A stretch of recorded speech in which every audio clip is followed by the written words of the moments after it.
কিমান স্মৃতি আছে ইয়াত য'ত আমাৰ হাতত আছিলে ফোন নাছিলে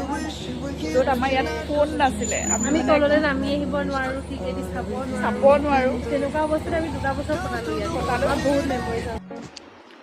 ৰাইজ আমি আমাৰ এই মৰমৰ ঠাইখনৰ কথাই কৈ আছিলোঁ আজি বহুত দিনৰ মূৰত এটা বিশেষ কামত জ্যোতিনগৰ আহিছিলোঁ আমি কেইজনী ভাবিলোঁ এপাক আমাৰ এই আপোন মহাবিদ্যালয়খন সোমাই যাওঁ যিহেতু আমাৰ হোষ্টেল আছিল কলেজৰ কেম্পাছতেই সেইবাবে 2 বছৰ দিনে নিশাই কটাইছোঁ ইয়াত জানেনে কলেজখন অলপ সলনি হৈছে কিন্তু মানুহবোৰৰ সেই মৰম আদৰবোৰ সেই আগৰ দৰেই আছে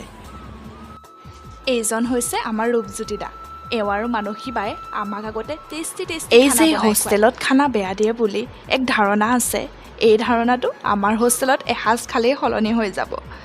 সেই আগৰ দৰেই আজিও ৰূপজ্যোতি দাই আমাৰ বাবে খানা বনাই থৈছে লগতে আমিও কিবা অলপমান বাহিৰৰ পৰা আনিলোঁ আৰু প্ৰায় 5 বছৰৰ পাছত আমি আজি হোষ্টেলৰ খানাৰ সোৱাদ ল'লোঁ আজিলৈ ভিডিঅ'টো ইমানেই আপোনালোকে কিন্তু ভিডিঅ'টো চাই লাইক কমেণ্ট নকৰাকৈ নাথাকিব দেই লগতে চেনেলটো ছাবস্ক্ৰাইব কৰি দিব